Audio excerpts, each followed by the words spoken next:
Hello friends, Rajan Tiwari is here and today I am going to teach you a spoken English. It will be the second part. एक पहला video spoken English का जा चुका है। आज मैं दूसरा पार्ट आपको पढ़ाने जा रहा हूँ, इम्पोर्टेंट चीज़ें बताने जा रहा हूँ इंटरव्यू राउंड्स के बारे में। और वैसे देश आज रक्षाबंधन मना रहा है, तो आप सभी लोगों को रक्षाबंधन की हार्दिक शुभकामनाएं हमारी तरफ से। और इसके बाद मैं चर्चा करूँगा आज की हमारी क्लास पे स्पोकन इंग्लिश इंटरव्यू राउंड्स। पहले पार्ट में मैंने आप लोगों को आपके इंट्रोडक्शन के बारे में बताया है, अपना नाम कैसे बताते हैं, पता कैसे बताते हैं, या किसी का पता कैसे पूछते हैं, नाम कैसे पूछते हैं, ये भी बताया था। और हॉबीज़ वगैरह वो वाला पार्ट देखिए, आप लोग वीडियोस देखिए, उसमें बहुत अच्छी अच्छी चीज़ें बताई गई हैं आप लोगों को जो इम्पोर्टेंट होती हैं वो आपका इंट्रोडक्शन देने के लिए या किसी का इंट्रोडक्शन लेने के लिए। तो इंटरव्यूज़ में जब आप जाते हैं तो कुछ जनरल क्वेश्चंस क्या होते हैं, मैं आज इस पे चर्चा करने वाला हूँ। तो पहला जो क्वेश्चन हो सकता है वो तो आमतौर पे कि आपका नाम क्या है, या इंट्रोड्यूस योरसेल्फ। लोग बोल सकते हैं क्या, इंट्रोड्यूस योरसेल्फ, अपना परिचय दो। या इसी बात को लोग बोल सकते हैं कैसे, मे यू टेल मी, या अगर इंटरव्यू में ज़्यादा लोग हैं तो लोग बोल सकते हैं may you tell us something about you. या इसी बात को लोग ऐसे भी बोल सकते हैं, विल यू इंट्रोड्यूस योरसेल्फ, क्या आप अपना परिचय देंगे। फिर वो दूसरी तरीके से ही पूछ सकते हैं, would you like to tell us something about you. तो इन सब में और भी फिर से वो लोग कह सकते हैं, would you like to introduce yourself.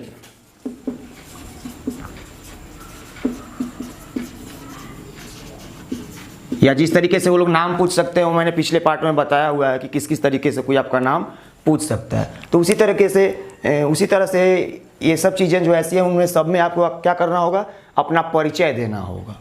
और परिचय कैसे देना है, I have told you in the previous video that was related to spoken English. तो फिर आप बोलेंगे व्हाई नॉट, और फिर अपना परिचय शुरू कर देंगे, दिस इज दिस, और फिर अपना जैसे मैंने बताया है उस तरह से आप अपना परिचय देंगे। नेक्स्ट जो क्वेश्चन हो सकता है आप लोगों के लिए किसी भी इंटरव्यू में, या इसके अलावा क्वेश्चन हो सकता है, वो ये हो सकता है कि what does your father do, आपके पिताजी क्या करते हैं। फर्स्ट का इसको हम लोग अगर नंबरिंग थोड़ा सा ऐसे करते हैं, इसको फर्स्ट का ए मान लो, बी मान लो, सी एंड डी। तो फिर दूसरे सवाल में A, what does your father do, आपके पिताजी क्या करते हैं। या फिर लोग पूछ सकते हैं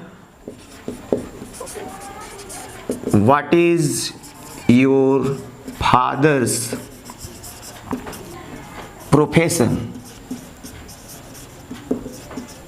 आपके पिताजी का पेशा क्या है, या business, what is your father's business, what is your fathers occupation. तो सब में आपको जवाब देना होता है कि आपके पिताजी क्या करते हैं। तो आप बता सकते हैं my father is a farmer, my father is a teacher, my father is a worker, my father is a leader, अब जो भी है ना, ऐसा बोल सकते हैं यहाँ। तो इस तरह से सेकंड सवाल हो सकता है आपके लिए। एक अगला सवाल किसी भी इंटरव्यू में आपके लिए हो सकता है, संभावित प्रश्न जो जनरल मतलब क्वेश्चन है, मैं उस पर चर्चा कर रहा हूँ। तो सवाल क्या हो सकता है, what are you doing this days,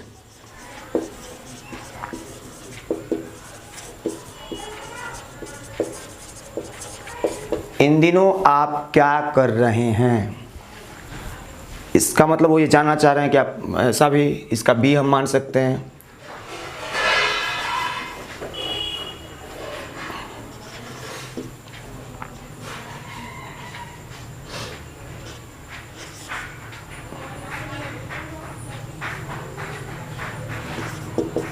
What is your educational qualification?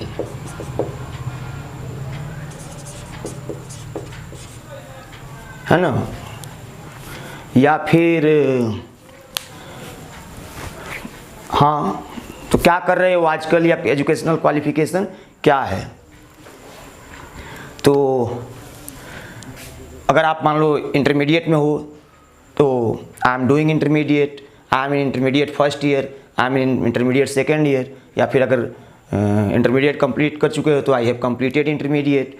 अगर आप ग्रेजुएशन कंप्लीट कर चुके हैं तो आई हैव कंप्लीटेड ग्रेजुएशन। अगर ग्रेजुएशन कर रहे हो तो आई एम परसुइंग ग्रेजुएशन। ये भी पिछले वीडियो से रिलेटेड है। और भी सवाल हो सकते हैं, which college do you read at? किस कॉलेज में पढ़ते हैं? तो फिर जिस कॉलेज में पढ़ते हैं उसका नाम बता सकते हैं, I read at this college, है ना। उसके बाद कुछ और संभावित जो क्वेश्चंस हैं, जो जनरल क्वेश्चंस हैं, मैं उस पर चर्चा करूंगा। और मैं श्योर हूं कि इंटरव्यूज में ये सब क्वेश्चंस और जिस तरह से आंसर बताया जा रहा है आपको, वो आप लोगों के लिए हेल्पफुल होगा।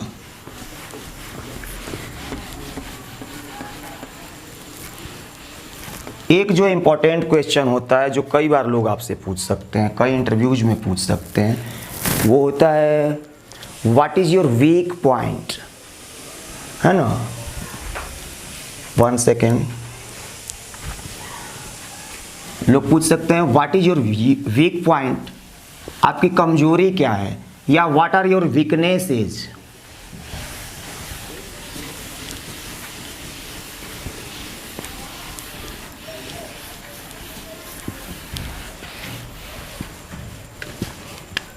पांचवा, what is your weak point, आपकी कमजोरी क्या है, आपकी कमी क्या है। या फिर व्हाट आर योर वीकनेसेस, आपकी कमजोरियां क्या हैं, आप में डिमेरिट्स क्या हैं। तो अब डिमेरिट ही अपनी बताने लगोगे तब तो हो गया तुम्हारा कल्याण, ये तो जानते ही होगे, समझ सकते हो। और कोई परफेक्ट नहीं होता, लेकिन अब वहाँ पे डायरेक्टली आप कह दीजिएगा कि मतलब कुछ निगेटिव बातें बता दीजिएगा तो परहैप्स आपका सिलेक्शन नहीं हो पाएगा। तो आप आंसर ऐसा कर सकते हैं कि as far as I think I don't have any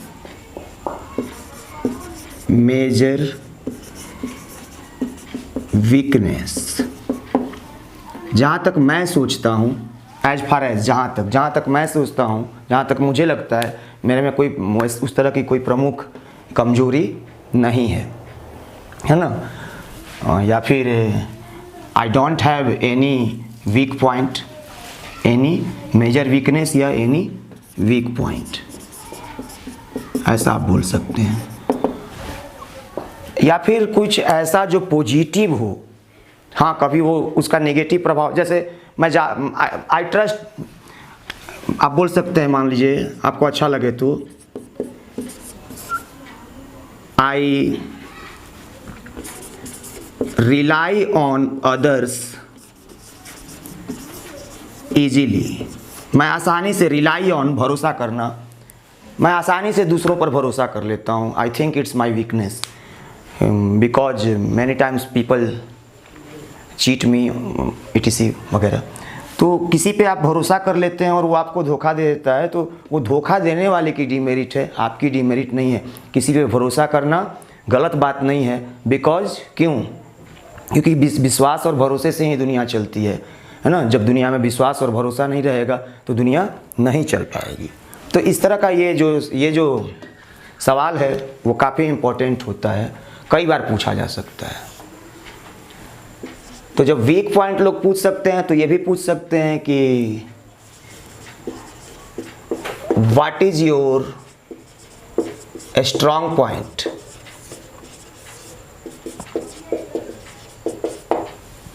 आपकी मजबूती क्या है, या what are your strong points, है ना, व्हाट आर योर क्वालिटीज, है। ऐसा बोल सकते हैं what is your good trait, है ना, सद्गुण, व्हाट इज योर वर्चू, आप में अच्छाई क्या है।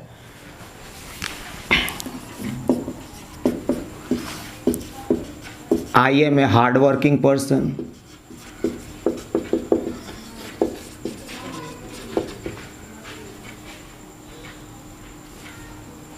I am honest. I am punctual.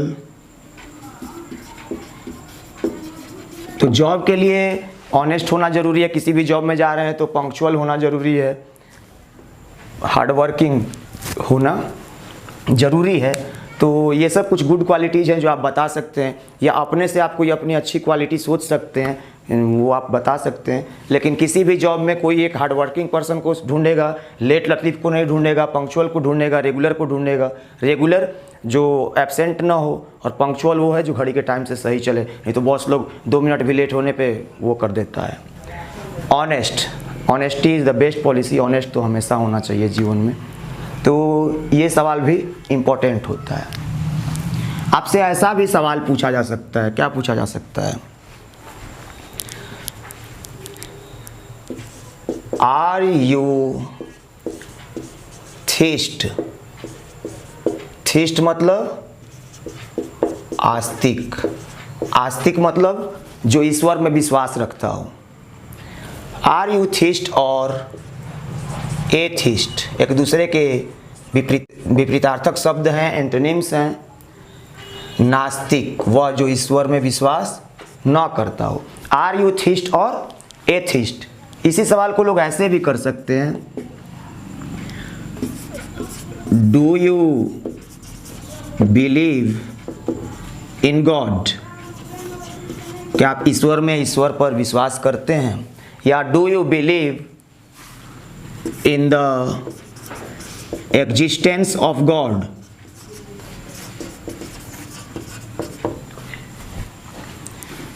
Are you theist और एथिस्ट, क्या आप आस्तिक हैं या नास्तिक हैं, क्या आप ईश्वर पर विश्वास करते हैं या नहीं करते हैं। तो यस, हाँ मैं ईश्वर पर विश्वास,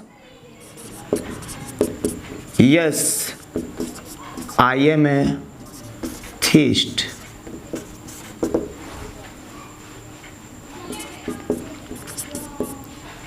Yes, I believe in God। कई बार ऐसा हो सकता है कि सवालों के अंदर से लोग सवाल पूछ सकते हैं।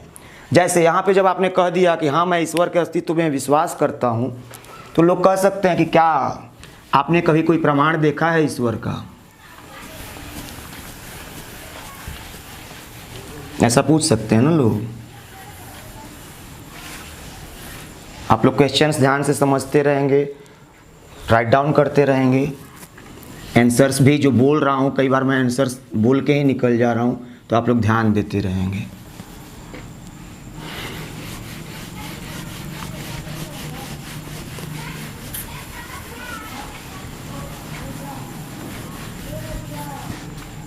तो लोग पूछ सकते हैं, क्या पूछ सकते हैं कि have you seen any proof of God. क्या आपने ईश्वर का कोई प्रमाण देखा है। अब क्या जवाब दोगे। ज़्यादातर लोग तो कहें कि नहीं, जिनके साथ कोई दैहिक चमत्कार ना हुआ हो। लेकिन सबसे बड़ा चमत्कार है, the greatest miracle is that every second we are breathing, means सांस ले रहे हैं ना और सांस छोड़ रहे हैं। ये किसी ताकत के चलते होता है। There is some power, there is some divine power, है ना। तो it's a great proof that there is some power that is running the world. पता चलता है कोई सोया हुआ था and now in the morning he is dead. तो आखिर वो कौन सी शक्ति है जो इस दुनिया को चलाती है? आखिर कोई तो है। तो अगर कोई का अगर उस किसी को वो जो कोई है उसको अगर हम ईश्वर मानते हैं तो क्या इसमें क्या प्रॉब्लम है? तो अंग्रेजी में परहैप्स क्वेश्चन नंबर 8 था, नंबरिंग हाँ सही है। Have you seen any proof of God? है ना? तो आप आंसर कर सकते हैं ऐसे। इसका आपको कोई उचित जवाब अगर आ जाता है, देखिए ग्रामर ट्रांसलेशन मीन्स ये जो वाक्य ये जो चल रहा है, have you seen, present perfect चल रहा है, जो भी हो रहा है, तो टेंस, मॉडल्स, कुछ और भी इज एम आर के यूजेज, टू बी के यूजेज, वाज वर के यूजेज, ये सब जो हैं वो सब वाक्य बनाने में हमारी मदद करते हैं। प्रीपोजिशंस वाक्यों के अंदर इस्तेमाल किए जाते हैं, वो शब्द हैं। कंजक्शन से वाक्यों को जोड़ा जाता है, वो शब्द हैं। तो वाक्य बनाने के लिए हम लोगों को टेंसेज और मॉडल्स पे सबसे ज़्यादा कमांड करना होता है। वॉइस भी है और ये सब के वीडियोज आप लोगों को अवेलेबल कराए जा रहे हैं। तो आप बोल सकते हैं कि we breathe every second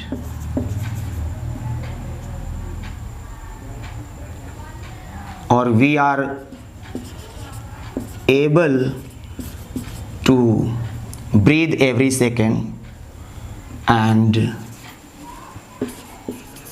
that is the proof of some divine existence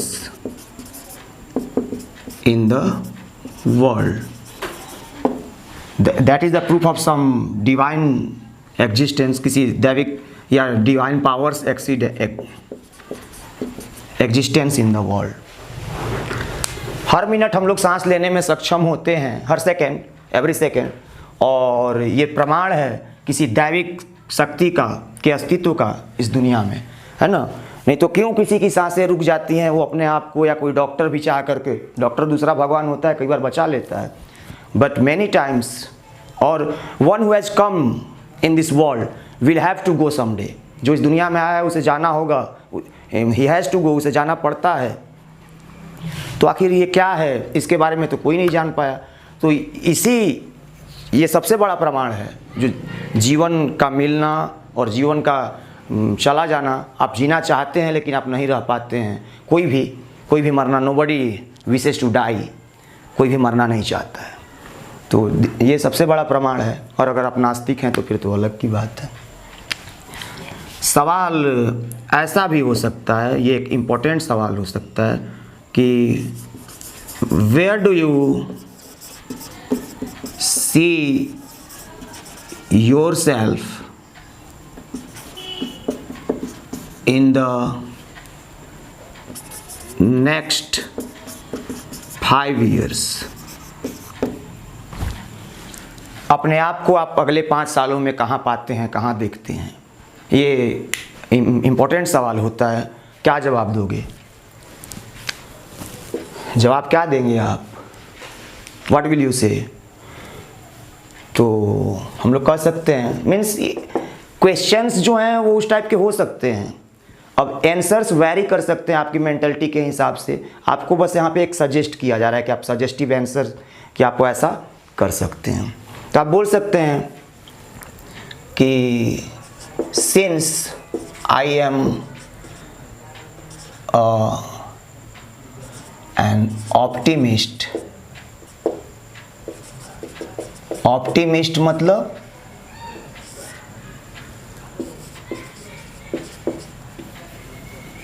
आशावादी। ऑप्टिमिस्ट आशावादी, जो उम्मीदें रखता है, जो उम्मीदें नहीं छोड़ता है।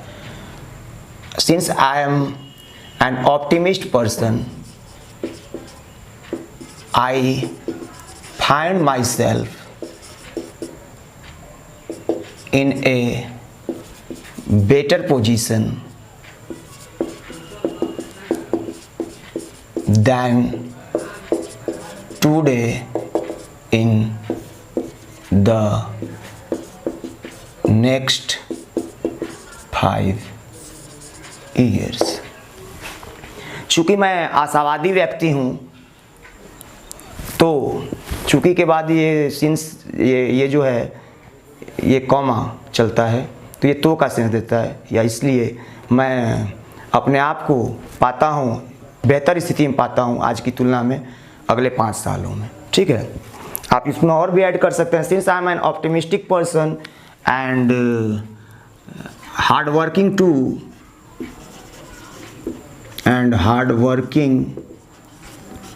टू, है ना, चूँकि मैं आशावादी हूँ, मेहनती भी हूँ, तो मैं अपने आप को बेहतर स्थिति में पाता हूँ, है ना। इस तरह से कर सकते हैं। और भी आप कुछ दूसरा भी जवाब दे सकते हैं। आप कह सकते हैं कि since I am always dedicated towards my duties, है ना, या I am always dedicated towards my work and I am optimistic too, so I find myself in a better position in the forthcoming years. आने वाले वर्षों में मैं अपने आप को एक बेहतर स्थिति में पाता हूँ। तो इस तरह से हम लोग जवाब दे सकते हैं। हम लोग 9 सवाल कर चुके हैं। आपसे और भी जनरल, अच्छा एक इम्पॉर्टेंट बात है, मैंने पिछले स्पोकन वाली क्लास में हॉबी पे चर्चा की थी। तो जब हॉबी पे चर्चा की थी तो मैंने अभी इस वाली क्लास में बताया कि सवालों में से लोग सवाल निकाल सकते हैं। तो हॉबी अगर मान लीजिए आपने किसी को बता दिया, मैं क्वेश्चन नंबर 10 इसी पे लेके चलता हूँ। किसी को आपने बता दिया कि मीन्स उसने पूछा कि व्हाट्स योर हॉबी या what do you like doing, इस तरह से, तो या what are you fond of doing, ये वाला तरीका पिछली बार मान लो इस तरीके से पूछ दिया, what are you fond of, शौक रखना, शौकीन होना, फॉन्ड अपने बाद ऑफ प्रीपोजिशन लेता है। What are you fond of doing, क्या करने के शौकीन हैं, क्या करने का शौक रखते हैं। आपने बोल दिया कि आई लाइक वाचिंग मूवीज़, तो अब वहाँ से सवाल आ जाएंगे कि what type of movies do you like to watch, कैसी फिल्में देखना पसंद करते हैं। Which movie have you watched recently, हाल में कौन सी फिल्म देखी है। Who was the actor, who was the actress, जब आप जवाब दे दें कि ये वाली देखी है। हु वाज द डायरेक्टर, है ना। व्हाट वाज द स्टोरी, बोल दिया कि I like reading story books, तो what is the name of that story which you have read recently, कौन सी कहानी अभी आपने हाल ही में पढ़ी थी। What was the story, tell us. Who was the writer of the story, है ना। I like watching cricket, who is your favourite cricketer, है ना। जैसे ही बोला कि क्रिकेट देखना पसंद है तो पूछ देगा कौन पसंदीदा क्रिकेटर है। How many runs he scored, how many runs he scored in his last match, उसने अपने पिछले मैच में कितने रन बनाए थे। What are the total centuries hit by him. तो आप अपना हॉबी जब बताते हैं तो वो भी मीन्स फॉन्ड ऑफ डूइंग का मतलब है क्या करने का शौक है, तो वही हॉबी वाली बात। तो वहाँ भी आपको सतर्क रहना है या प्लान्ड रहना है कि मैं जो हॉबी बता रहा हूँ उसके बारे में मुझे जानकारी है कि नहीं है। थोड़ा सा अपनी हॉबीज़ के बारे में आपको जानकारी भी रखनी होती है। तो मैं आप लोगों को गिनती के तो 10 क्वेश्चंस बताया हूँ, लेकिन कई बार क्वेश्चंस के अंदर क्वेश्चंस हैं या आंसर्स को जवाब देने आंसर देने का तरीका वेरी कर रहा है। तो आप लोग को करना क्या है, अब ये जो सवाल हैं इनको माइंड में सेट करना है, सवाल कैसे कैसे हो सकते हैं, और जो जवाब देने का तरीका बताया गया, जो सजेस्टिव आंसर्स हैं उनको आप फॉलो कर सकते हैं। और you may add your own ideas if you are able to do so. And I will see you in the next video, and it's EduServe, and I think you have subscribed the channel, but don't forget to share it. Thank you.